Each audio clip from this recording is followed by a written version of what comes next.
you all would have seen me in one light and one view, but in reality, I was like, fuck this. Like, I questioned my relationship with God. Like, I questioned everything. Like, why? And whereas my mom and her sisters and, my dad, everyone else outwardly expressed themselves, I didn't know how to do that. I was just so angry. Hi, everyone. Welcome to Sunshine and Rain, a podcast centered around the joys and pains of significant life moments and the good that can come out of giving yourself the time and the space to grieve. I'm Victoria, and today we're discussing moving forward after suffering the tragic loss of a sibling. I have guest Millen Tesfaldet joining me. Hey, girl, hey. Hello, hello. Millen is a native Washingtonian, but she's lived in New York City teaching for over a decade. In 2004, Millen received news of her older brother's passing, and on today's episode, she opens up about her experience coping with loss and how she still manages to carve out space and time to heal. Thank you for having me, Vicky. Thank you for agreeing to do this. Of course. Just a general temperature check. How are you feeling? A little nervous, of course. Today's also Nati's birthday, so it's just like it's all coming together. And it just feels it's a cool experience, and I'm really happy to have this opportunity. So, I didn't realize that until last week after we left. We were eating dinner. I was like, oh my God! When I put the date in my calendar, I'm like, this is the anniversary of Nati's birthday. And yeah, crazy. It is crazy. I think it's the universe talking to us, though. But anyway, you have nothing to worry about. It's just like us having a conversation at our favorite bar, and you know which one that is. I'll spare the people. But I wanted to talk about this particular experience because I feel like we don't really talk about grief in the Black community and the particular grief around losing a sibling. And I really vividly remember that day when it happened, and I can count the amount of times that you and I have even really deeply spoken about this. So I'm so grateful again that you're here. So let's just dive right into it. Yeah. Can you share a little bit about your background and how it was growing up in Prince George's County with two brothers, two boys in the house?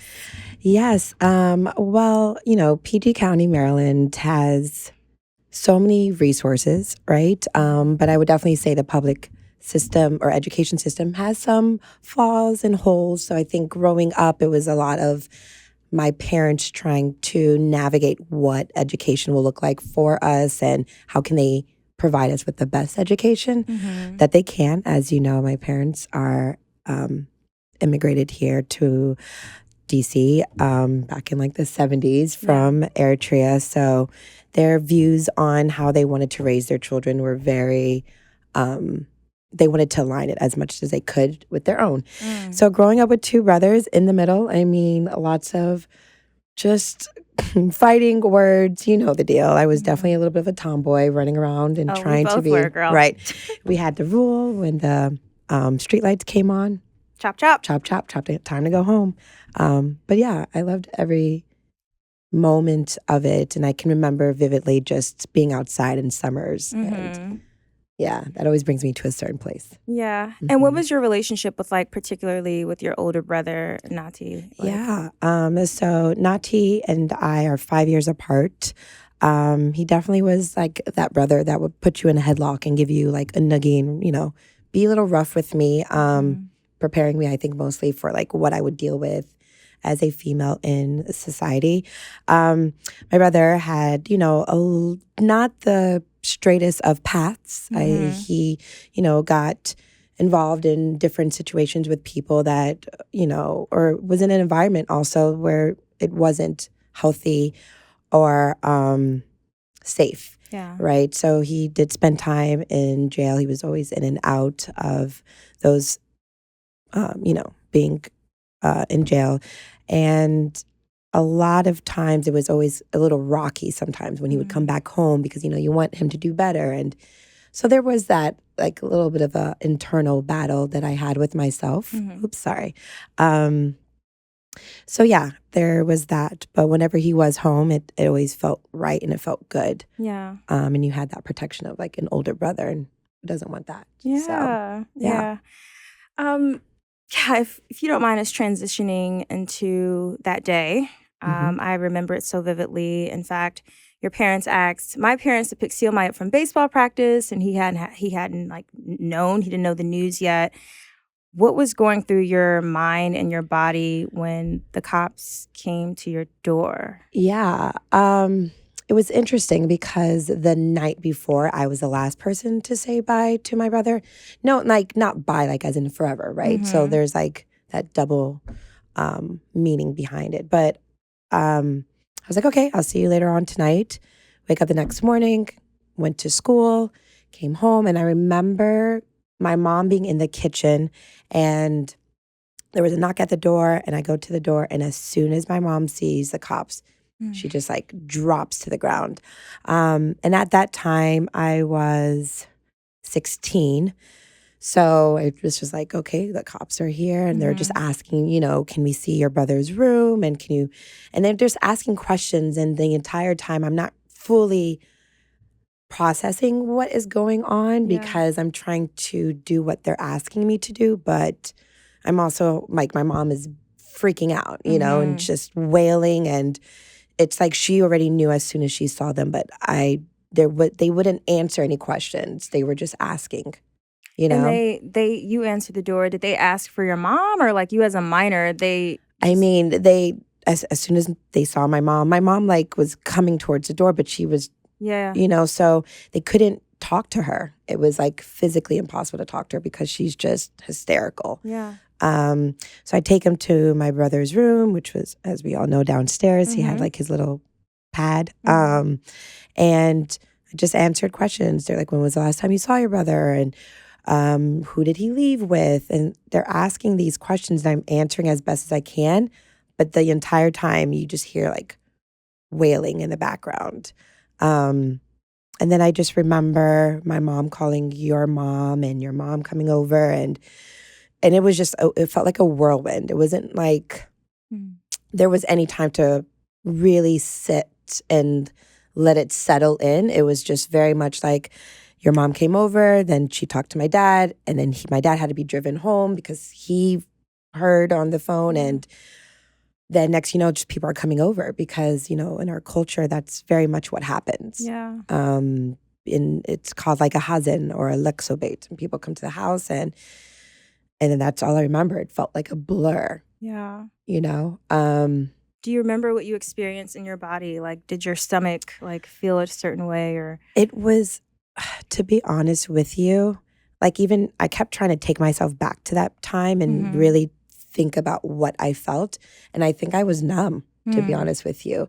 It wasn't like, I didn't have this initial reaction to cry. I didn't feel like my heart dropped to my ass or anything. I felt like I was very robotic and just I felt like a pawn just being moved around and not really thinking about it. Like to the point where I went to school the next day. Like I was like, I want to go to school. And I think that was my first time dealing with, a death. Right. And I couldn't understand. And then I remember being in school, and then I was like homeroom. So it's like 9 o'clock or maybe 10 a.m. Yeah. And I just remember seeing a book, and the book had the number 20 on it. And I just kept thinking, like, my brother didn't live to 21, like that. I don't know what made that come to me. I think something about that number. And then I just remember crying. And then my homeroom teacher was like, oh, what is going on? Yeah. No one knew because I came to school, right? Mm-hmm. My uniform was properly like ironed. My hair was still up. Do you still feel that type of reaction when you see the number 20 on your calendar or anywhere? I think for a while in my life, as I got older and I outlived my brother, I would feel like a little bit of like not a guilt. Yeah. But I would be sad. Like, oh, I got to do this, and then even with my younger brother. But I don't know why that specifically came to me. It wasn't like I was 16. I wasn't thinking about like drinking age or anything. But 21 is like a milestone for us. And I remember going to the guidance counselor, Miss Lightfoot, who I like loved and was obsessed with. And yeah, my parents had to come pick me up. Wow. On that day, that's when it hit you. That's when it hit me, but it hit me, but it still was like, no, maybe not, or like maybe he got shot, or no one actually said anything that night. Right. So you still don't know what is going on, but there's obviously police are involved. Yeah. But your mom knew. She got that gut feeling. She had that feeling. And I want to go back to that moment because I remember your mom's piercing screams. I will never forget it. And I remember her going up and down the street, like yelling your brother's name, like Nati, Nati, Nati. And like that lasted for more than a week, probably about a month. Like it was a ritual. Yeah. And I just want you to talk a little bit more about, I don't know the proper language, but like, is that a part of the Habesha tradition of grieving? Or was that? It's so interesting that you said that and you remember that. It's very much a cultural thing, especially with Habesha women as in Ethiopian, Eritrean women. Yeah. And it can spark back up any given moment. So a sibling can come, or a relative, a friend, and all the women, and they'll start to wail all together. Wow. And during that time, especially, the men are like in a different space, and women are in a different space, and the younger people, or like me, would be walking around giving out tea and Habesha, making sure people are eating, because when you're crying and you're grieving and you're giving out a lot of energy, people faint often. It's exhausting. And her running, it's back and forth. I do remember that, and it used to happen even in the middle of the night. It would just, and so I think sometimes like I would have even like PTSD from that, because even like in any other deaths that I've gone to that Habesha related, you have those same reactions, and it can be a lot. It can be a lot. But it's like a cry for like, no, why me, or like, why my son, or can he hear me? And like it's like a cry to God. I heard a lot of whys during that time too. Yeah. And as tragic as the event was, there was something really beautiful about the women in your family coming together to grieve together. I don't see that a lot, and I just remember that so vividly. And as hard as it was to watch, there was such a beauty in like witnessing that culture. And it's something that I lack, that I don't have, but I do have because of you and growing up together. I want to talk a little bit more about how you managed to cope with your brother's loss as a high school student. I forgot which year that was for you, but I just remember like Millen is the strongest friend I have ever seen, because I did not see you cry during that time. Yeah. How did you cope during that time? It's interesting. That was my junior year. I remember I took that weekend, I took the SATs. Like I also tend to do a little bit of a laugh when I'm just, I don't know, not necessarily uncomfortable, when I'm trying to figure out my feelings. Yeah, that's your thing. So I don't know. I tried my best to just be normal. I just wanted to not think about anything. But during high school, I went through like, you all would have seen me in one light and one view, but in reality, I was like, fuck this. I'm going to just walk into the middle of the street. Like I questioned my relationship with God. Like I questioned everything. Like why? And whereas my mom and her sisters and, my dad, everyone else outwardly expressed themselves, I didn't know how to do that. I was just so angry. Like, I didn't understand. And I, with that idea of grief, right, it's universal, right? Yeah. So it's like, at some point, everyone's going to experience this. And I think me experiencing it in my teens was really, really challenging, as someone who also just has a hard time, like working with expressing their feelings. Yeah. Like you've seen me laugh my ass off, right? But you're not going to see me cry, because I don't know how to do it in a way that feels good. So like I'll do it by myself, but I have a hard time. And shout out to therapy. I've had experiences where sometimes it would just come out, and I'm looking around and people don't always know how to interact with me because they don't see that side of me. Yeah. But as a teenager, I was definitely really angry with the world. I just could not understand why, and I just kept trying to do my own thing. People would try to give me hugs. I was very distant. People would check in, were you eating? I was annoyed with people. Like could have just been in solitude and by myself, and I probably would have preferred to do that. Yeah. But obviously, it's not how it works. So I really just submerged myself in anything I can do. Yeah, because you went on to college to study psychology, right? Yeah, I went on to, and that, Was that inspired by your absolutely, experiences? that I would definitely say Nati's passing was the most important framework. It was the reason why I got through college. It's the reason why I studied psychology. It's the reason why I have a minor in criminal justice. I wanted to know, how do people think? What can make you do something? What is this with violence? Why are we so caught into that idea? And how does the mind of a killer work, or premeditated, or second degree, whatever the case may be? I needed to have answers. Yeah. So that's what I did. I studied psychology, but I didn't continue on in that. I got into special education. But yeah, I spent a lot of time also thinking to myself, what could have been different? Like when he hugged me and was like, oh, I'll see you later. And I said, bye. Maybe at that moment, could I have said like, hey, why don't you just stay here, or let's hang out, But I didn't have that in me. I wasn't emotionally intelligent to be able to say like, hey, I want you to stay with me. Yeah. Like, you don't have to go hang out with your friend or whoever you're going with, So I did often question, but also think what would have been different if I said something. So I had to deal with that, a little bit of what I thought was guilt as a young. And I know that you're in therapy now, but I'm thinking back then, was therapy even something you thought about going to? Girl, no. I studied psychology, but I didn't. I thought to myself, no, I'm too strong for that. I don't need that.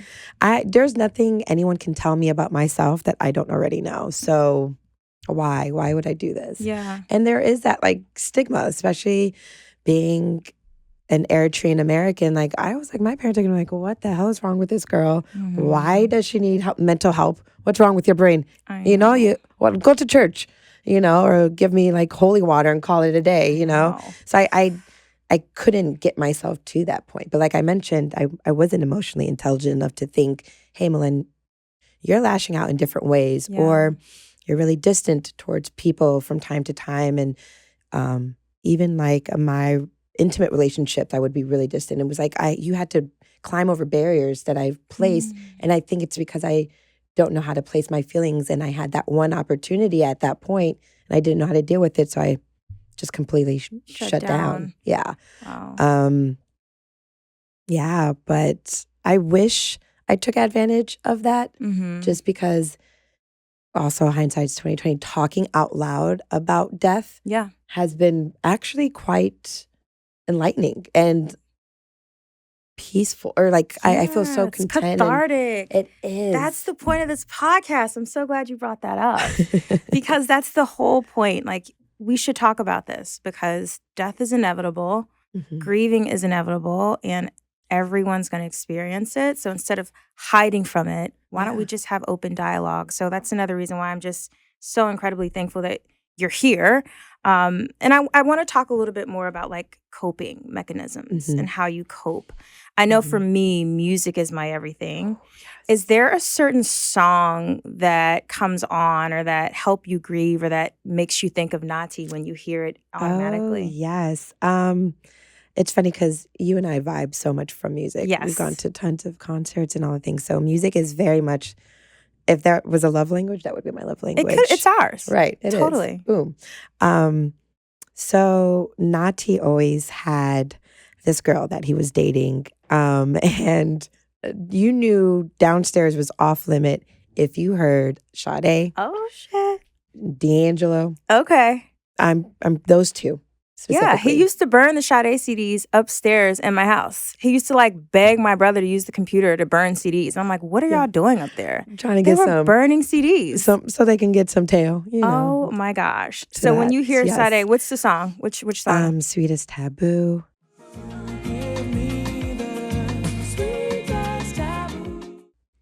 Ordinary Love. Ooh, Ordinary Love. That's definitely. And then with D'Angelo, I mean, I would not know D'Angelo if it wasn't for Nati. Like, Wow. I literally, like, Brown Sugar. Brown sugar, babe. I guess high up your love, I don't know how to behave. Let me think. Really, Brown Sugar He is put the you on to one. some good music. Girl, yes, always Yeah. R&B.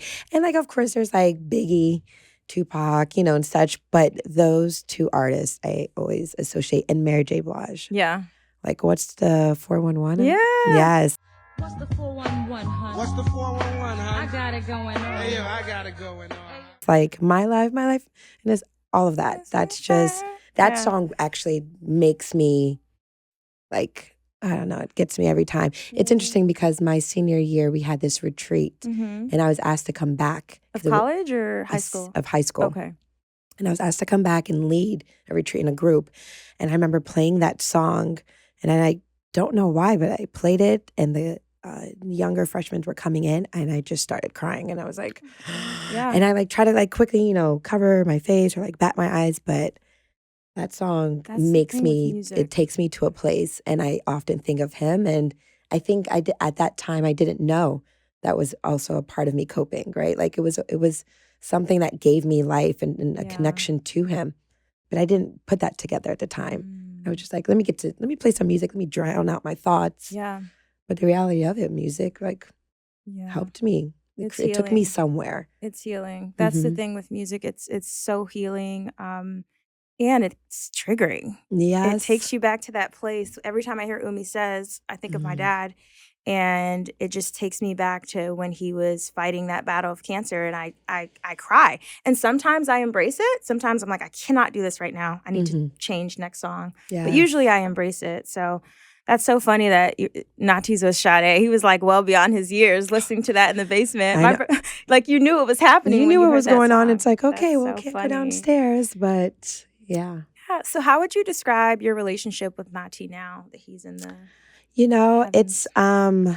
it's interesting you say that, because I think often I'm in like weird situations that can just feel like unsafe, like, being like stuck up at gunpoint or like, robbed. And I feel like he's just always one step ahead. And it's like something's protecting me. I know this. Force. A force is definitely over me, over my brother, my younger brother, obviously, and people that he's like touched and reached. Yeah.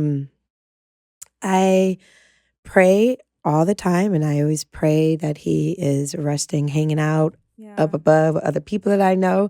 And literally, I do that every time.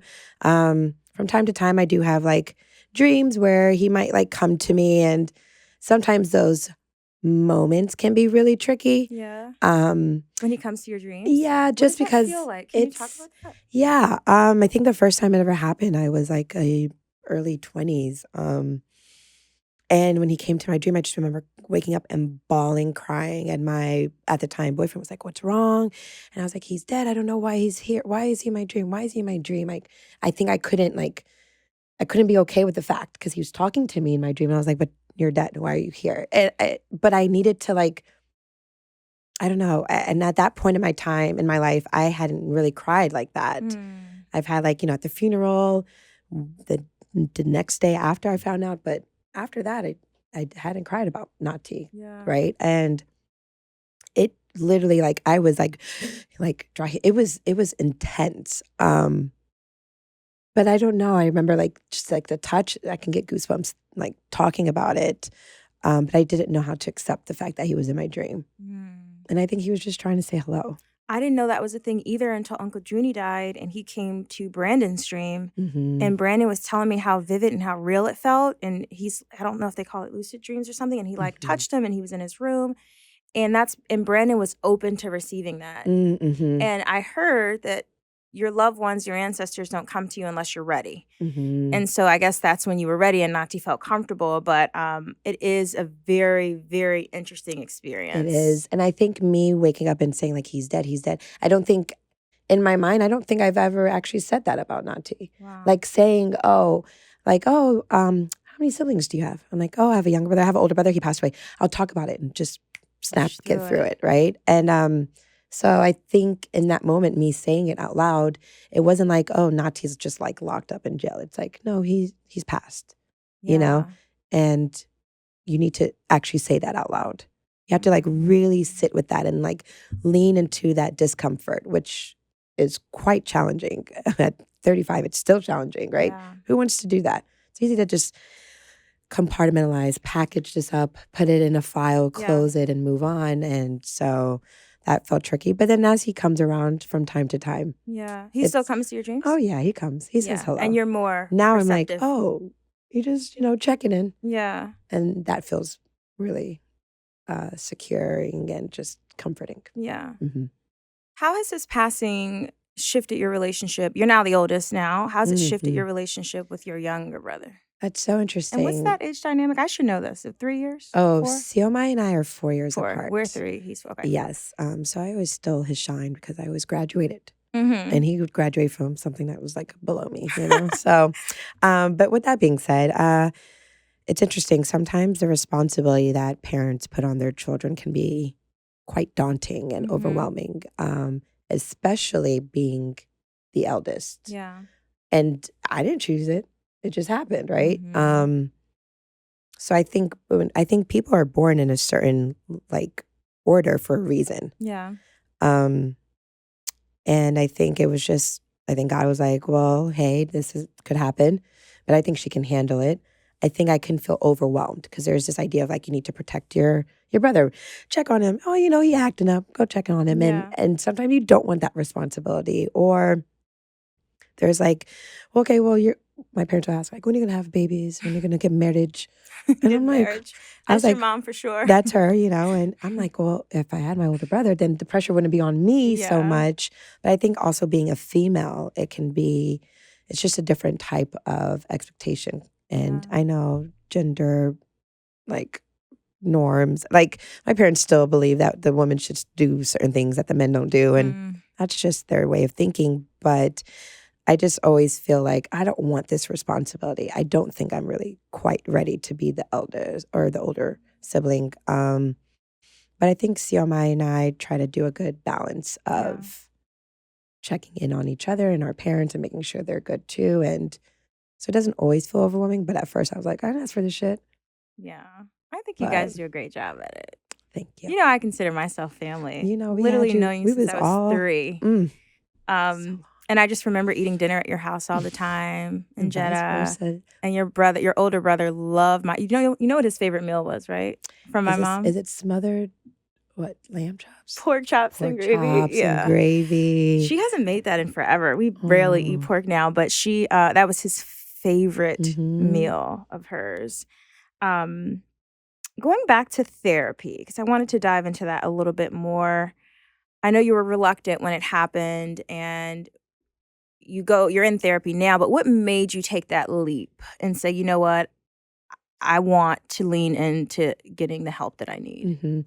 I think that I was just at a point in my life where I started noticing how other people that I might have passed or relationships that might have ended or even just whatever traumatic experiences I've had, it got to the point where I realized, Millen, hey, you don't talk about this shit. You're literally holding on to so much, and it just felt like the last straw that broke the camel's back. I felt like a tea kettle, and it just exploded. And I was like, I kept crying. Like, I remember one time for a week, I'd come home and I would just cry. And I don't know. It wasn't like something I watched on TV and it triggered me. No, I would just cry and I couldn't figure out why. Yeah. And I was like, you're going through these feelings and they're big feelings, and why don't you address them or just give someone the opportunity to hear you? Right. Just talk, Millen, And don't get me wrong, I obviously have you. I have like Siomai, I have best friends and such. Like, I know I can reach out to, but I, for whatever reason, felt like I always needed to be this strong person. And that was how people viewed me, and that I didn't need to be vulnerable in front of people. So I thought to myself, you know what? Why don't you have like a third party, someone you just don't know. That's trained to do. That's professional. Literally trained to do this. That can probably give you better coping mechanisms so that you're not on the couch every day crying and not feeling good afterwards. It wasn't like I'm crying and I feel like a better person. I just would like really sit into it, and it just felt uncontrollable. Yeah. So yeah, why not? And who doesn't like to talk about themselves Yeah, for an hour, My therapist and I, we be kikiing. Sometimes I'm like, look, it's time. Let's talk about the issues here Let's do it. We joke. Yeah. But And it yeah, feels we've good. built that rapport over time, and therapy is life changing, and I highly recommend it for anyone that feels like, even if you're having a good day or you feel like your life is good, just talk through it. Definitely. I feel like when you talk and you actually really process what you're saying and it's coming out of your mouth, like every single word, it's like, wow, that's how you really feel. Yeah. But you don't say it. Yeah. I do realize therapy is not the most accessible for a lot of people. So I hope that one day it can be, and I hope that this podcast can help toward that. It's definitely one of my goals. Has losing a sibling, losing your big brother, impacted the way you love? And if so, how has it? And I mean that intimately in romantic relationships, but also friendships as well. How does it impact the way you love and the way you show up in the world? Yeah, that's a really good question. Well, on a platonic like relationship, I would definitely say there is this need for me to want to make sure everyone is okay.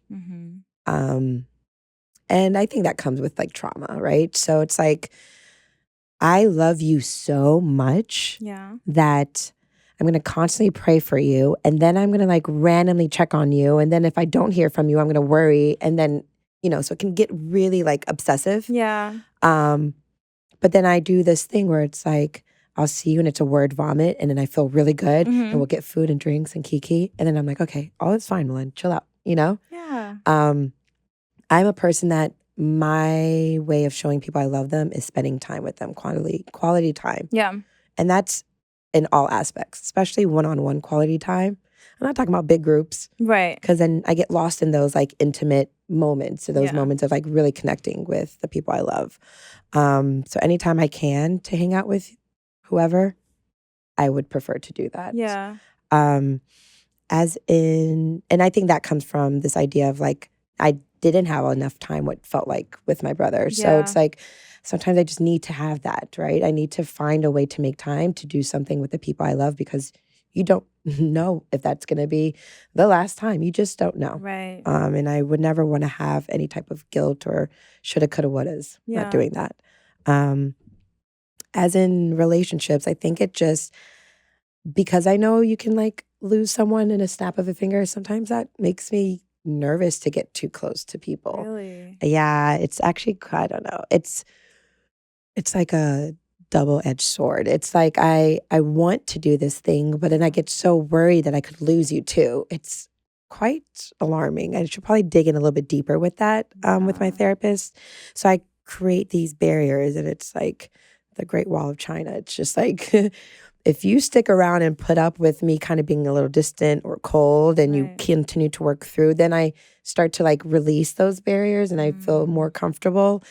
But you feel like they have to but go I through can't that give challenge first. Yeah, and I can't also, I'm not like, in relationships I've been told that they give like 80-20 or 70-30, and it hurts to hear that. Yeah. But I know that's also because my emotional intelligence wasn't quite where it should be. And I think it's because I didn't allow myself to go through certain like stages of grief in a way that I can really,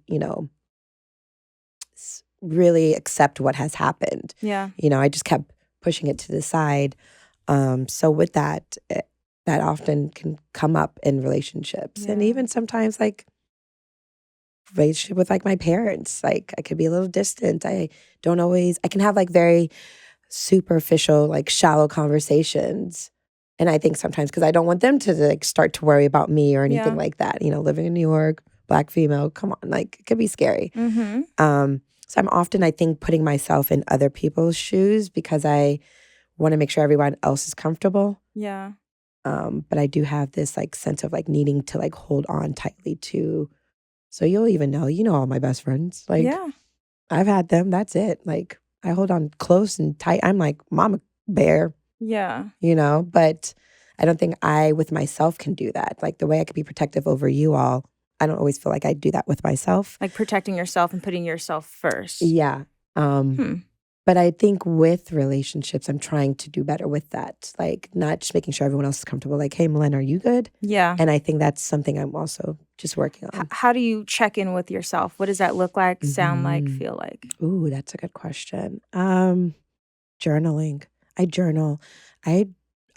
Well, not like on piece of paper and pen, which I wish I did do, but like I'd say maybe about 5 years ago, I started journaling just every day. In your notes? In my notes on my phone. Yeah. In bed, on the toilet, you name it. But as soon as it comes up, especially because with my dreams, I feel like they mean a lot and they carry a lot of meaning, and I just want to, I remember them so vividly, I always want to write them down. Yeah. Or any resentments that I could have, or, hey, Millen, next time moving forward, would you try this? Like I reflect with myself. I talk to myself. That's good. Oh, I be talking to myself. That's good. There's nothing wrong with that. It's nothing wrong with it. It can be a little awkward when you're in public and you're talking to yourself and then other people can hear you. You're like, yeah, like it's a little weird. But that's my temperature check. I writing it down, and sometimes when I'm like, or typing it down, whatever's on my mind, sometimes I allow myself to cry during that time. Yeah. I allow myself to cry in the shower. And when I say the word allow, I think often I suppress a lot of feelings. So when I'm really just trying to like lean into my feeling, I'm really leaning in. Yeah. In whatever form that looks like, as long as it's not harmful, Yeah. So when I like laugh, I am laughing to the point where I'm crying by myself. Like I'm getting comfortable doing those things. Yeah, that, and sometimes I do like this whole getting on a bike, like a city bike. You have mentioned that a few times to me before. It seems to be so liberating for you. Oh my gosh, what? And I'll play some like house music. And I am just, it feels so good. I feel so alive, and that it brings me pure joy. Yeah. And it allows my mind to just like wander and just go off into whatever space I want it to go into. Wow. So yeah, I still have never ridden a city bike. I know. I have a bike, but I've never ridden a city bike. Oh. I'm going to try it with you. Some of them are janky, but we're going to find you a good one. Yeah. Well, we'll leave that there. Yeah. So you mentioned writing as a coping mechanism. What are some other daily practices that you have incorporated in like your coping and healing that you do? Yes, I've recently got into just a mindful minute. So that's literally me sitting, not next to a phone, no technology around or on, and just sitting in silence. I like that. Is it for 1 minute or for a certain amount of time? It's for a minute, because that's really challenging for Millen. You know, a minute has two meanings in the Black community. It's been a minute. That means it's been a long time. So you're right. You mean not a 1 minute, just a minute. A minute. Literally 1 60 minute. seconds. Okay, cool. Yeah, and I will do that. It's hard for me to sit in silence because sometimes I have so many thoughts, and it's just a good way to turn your brain off. Just turn it off for 1 minute. I like that. Yeah, and I started doing it with my students. It feels really good. Yeah, I feel like the world is on pause, and I allow myself to breathe. Deep breaths, not any exaggerated, like, just, take it easy. Hands are on like my thighs. Sometimes I'm sitting crisscross applesauce on the couch. Or sometimes I'm like really trying to ground myself. I'll sit on the floor. Yeah. It really feels good. I want to try that. And don't do it laying down. Because you're going to fall asleep. What? I fell asleep. In a minute. Literally in a minute. Because people get so intimidated by mindfulness and meditation. But if you allow yourself to just have 1 minute of rest, it sounds less intimidating. And then you can always increase it. Maybe one day I'll get comfortable doing like 2 minutes. Yeah. I'm not going to push it because I like where I'm at. Yeah. And I'm happy that I've gotten to that minute, without me like wandering and looking around and reading anything around me. It's like, okay, you're really doing this. And do you do that in the morning or just whenever you feel? I do it in the afternoon, normally after work. Oh. Yeah, especially because working with students can be tiring. So it's a good way to decompress and just really sit. Yeah. Did you have any resentments today? And yeah, I mean, don't get me wrong. I used to be that person like seeing people meditate in the park. Like, what are y'all doing? Right. Couldn't really get into it. It's not for me. No, that's just, young hipster stuff. I was coming up with, I was not here for the rah-rah, but actually truly enjoy it. Good. Mhm. Oh my gosh, you've turned over a new leaf. I love it. So for those that are struggling, healing, and coping, and that are dealing with similar emotions that you dealt with when you experienced the loss of your brother, what advice can you give those out there that just want to feel better? I mean, we're not experts, but Mhm. we have gone through very traumatic events in our lives and we've gone through losses. What can you tell people that are just trying to make it through? Yeah. I mean, obviously how everyone handles grief and any type of form of grief is different, right? There Mhm. is no right or wrong path or answer or way. But I think just from my experience, what I dealt with or didn't deal with and like stored and pushed to the side, I think one thing that I wish I could have done better, and moving forward, obviously I will, but oof, that sounded weird, but you know what I mean. Yeah. Talking, just talk about it, Mm. just acknowledging it, and talking about it in the sense of like happy moments. Like, oh, I remember my brother used to like put the windows up and like fart like Which that. one? Nati, Oh, you because know, Siomai does Siomai he does used it to do too. shit It's like that too. 2 peas in a pod, I tell you, but like that's the dumb Or like shit that I like to lick think his about. finger and put it in Put in your your ear. ear or just give Yes. you a wedgie. I used to It's drive me annoying. crazy. Why do people do And we're that? girls. Do you not see that? They didn't care, They girl. didn't They give did a not care. damn. But, Wow. talking about that, just Mhm. even that moment right there, boom, lit up, or Mhm. even sometimes talking about the hard times. Yeah. Or even like sometimes I allow myself to like think about Nati's scent. And it's not that I have any of his clothing. I mean, at my parents' house, of course, but I can remember like smell and like a hug. So I allow sometimes I go to that place that I experienced and how happy it made me feel in that moment. Yeah. And sometimes it may make me sad or sometimes I'll have happy tears, but it feels good. Yeah. Um, Did he have a certain cologne or?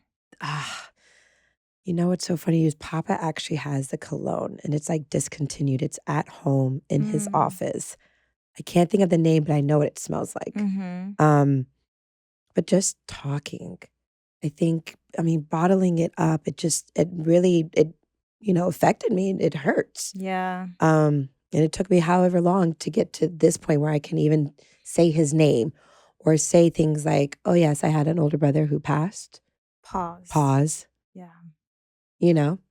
And then you hear oh, I'm sorry to hear that. I don't have that was life. It's like, thank You're you. also giving space for that moment, and it's like a respect. It's like, my dad passed away. And pausing. Yeah. Yeah. I'm sorry to hear that. Thank you. Thank you. Right. I used to be the same way where I'm like, yeah, my dad passed away. Thanks. I don't moving on. talk about it. It's okay. Yeah. But it's like, it's okay for it to not be okay. Right. If it's a really huge figure in my life who I love dearly, and same for you. So it's okay for it to not be okay if people say that. It's okay to take that time and say, I'm still healing. And then sometimes people can ask a question that you've never heard about someone important in your life passing. And that opens up like another door of like, wow, you know what? No one has ever said that to me or asked that. Thanks for asking. Yeah. And just talking about it, it's an amazing thing. Yeah. And even saying their name out loud, it's okay. You could do that. It can, in whatever you believe in and such, in some form or way, I'm sure it's being heard, Totally. Is there anything that you would want Nati to know about you today, or anything you'd want to share with him that you haven't yet on this podcast in this moment, specifically on his birthday? On his birthday. That I think about him more than he realizes. And that I don't feel guilty. I held on to that, like, oh, I could have stopped him from going, I don't feel guilty because he knows how much I always love him. Yeah. And I thought that maybe he didn't think I loved him, but that's not true. But that was just that was just like young Millen, like, oh, he probably doesn't think I love him because I didn't tell him to hang out, or, I felt like I was distancing myself, and that was probably out of like some type of, I don't know, anger that a young 16-year-old girl who, was going through with hormones all over the place. Yeah. But yeah, I think about you and I always will love you. You know what I mean? And I'm just grateful that even though you're not here physically, you still had it. You still molded me. And that can never be taken. I hold on to all of your lessons, how people should treat you, especially men. Not to say that they couldn't be women. He didn't know, but he knew I'm going to make sure my sister has a solid core. I'm going to be aligned. Yeah. And yeah. Oh, Vicky, don't. No. It's really beautiful. This is someone I knew too. So it's like, I want to have this conversation around grief, but I'm also compartmentalizing because this is someone that I grew up with and that I knew. And I also have an older brother who's the exact same age. They're like a month apart. So it's not an easy conversation to have, but I'm just so, so grateful that you came on and you opened up and you were vulnerable, because as close as we are, we have never had a conversation this deep. We've never gone this deep with each other. And, you know all my secrets in life, but this is a sensitive subject and I wanted it to be the right time. And so I'm just so beyond grateful and thankful that you decided to do this. This is going to kick off my podcast. I'm hoping I have a list of people that I want to get on here, and I wanted you to be my first guest. I feel beyond honored. I literally was like, can't believe I'm doing this. I'm really growing. I'm putting on my big girl pants. I'm talking about something with someone that I love. To talk about this it's not something I thought I would be able to do 10 years ago. You know what I mean? Yeah. So obviously I feel very comfortable, and I reminded myself you're talking to Vicky. Yeah. And someone who creates a safe space. So thank you for creating that space. Thank you for allowing me to be vulnerable and to lean into that discomfort and to really take me back to a time in my life. So it felt really good. I loved it. Oh, thank you. Whoever's coming next, listen, Vicky is just so amazing. It might be my brother. I asked him. He agreed to it. So we'll see, because that's going to be a conversation. That is going to be. I will be listening in. Yes. Well, thank you for coming on and for being vulnerable, because it gives others permission to be vulnerable as well. And a happy, happy birthday to Nati. I know you're up there. Your girls are proud of you. Well, yeah, I don't know. Yes. That was an awkward statement to say that your girls are proud of you. I think that he's proud of us. He's definitely proud of us. And he he's knew proud what of you us. meant. He knew what I meant. Yeah, he probably pouring up some on me right now. Yeah, that was, or Hennessy. Or Hennessy, yeah. Yeah, that was his drink of choice. Thank you again. And thank you for all those that took the time to listen. And that's our show. I'm your host, Victoria Fortune. Taylor Hosking is our producer. Our recording engineer from this episode is Josh Wilcox at Brooklyn Podcasting Studio. Our cover art was designed by Shaquille Greeley. Music is from Epidemic Sounds. You can join our community on Instagram at Sunshine and Rain Podcasts, spelled out as one word. And if you enjoyed this episode, please subscribe from wherever you get your podcasts. While I love building this community that I hope can support each of us on our healing journeys, I want to remind you that Sunshine and Rain is not intended to be a replacement for therapy or seeing a licensed health professional. I encourage everyone to seek out professional help if needed. Thanks again for joining us, and I hope you have a bright and sunshiny day.